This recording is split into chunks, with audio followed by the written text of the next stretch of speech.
Thanks, Mars. When we talk about the dropping price of oil, most of the conversation is focused on Alberta, but it's not the only province feeling the pinch. 1/3 of the revenues in Newfoundland and Labrador come from the offshore oil industry, and last month it posted the country's highest unemployment rate. Premier Dwight Ball is calling the problem unprecedented and warns the province is at a critical juncture. So at a closer look with the impact of the drop in oil prices on the East Coast, I'm joined by Craig Alexander, Vice President of Economic Analysis at the CD Howe Institute. Good morning to you, Craig. How you doing? Morning, Jeff. Okay, so I mean, there would be inherent differences, of course, between the oil patch, so-called oil patch in Alberta and Newfoundland and Labrador. But what are they on a basic level? Well, I make no mistake, the oil and gas industry is terribly important to both Newfoundland and Alberta. I think what people often miss is the fact that in Newfoundland and Labrador, the economy is even more leveraged to oil than Alberta. Right. So I think we talk about Alberta more because it's the fourth largest province. It has a big impact on the national add up in terms of how economic conditions are performing in the country. Newfoundland's a relatively small economy, but we should pay attention to the weakness that's happening there.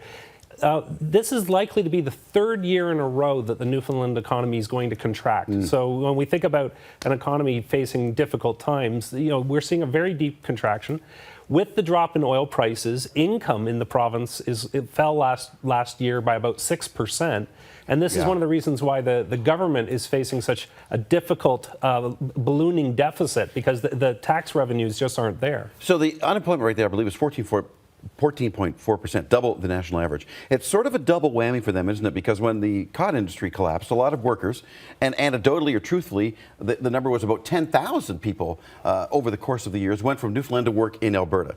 It was always, you heard, the biggest employer in Newfoundland is Alberta. So now it's a double whammy, is it not? Because a lot of those people are being laid off and coming home. Absolutely. And so what you're seeing is income in the province is falling. So average wages in Newfoundland and Labrador dropped. StatsCan reported on Friday that they dropped 10%. Wow. Right? Relative to the drop in Alberta, that's 5%. And that's income in the province. Your point is there was a lot of Newfoundlanders that were actually earning income outside the province who now aren't going to be earning that income because of the weakness abroad. So I think that in Alberta, so the challenge for the economy is that there's going to be a lot of displaced workers. And so I think the question is, what can government do? And I think that what I would say is that the Newfoundland and Labrador government has to basically focus on reducing their deficit, because the size of it is getting out of control. They really need to constrain it. Well, and I'll just throw in here, it's reported to be $1.9 billion this year from a projected $1.1 billion.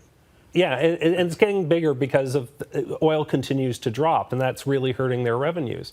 So I think this is where you start to say, well, if the provincial government needs to focus on reducing its deficit, then there's a rationale for the federal government to provide some additional support. And I think that what we should be seeing, what I hope to see in the upcoming budget is, for example, an extension of employment insurance benefits. Right. Let workers that are displaced, collect benefits for a longer period of time, because it may take a little while for workers that are displaced to get reemployed in other industries. And there will be industries in Atlantic Canada that will be growing.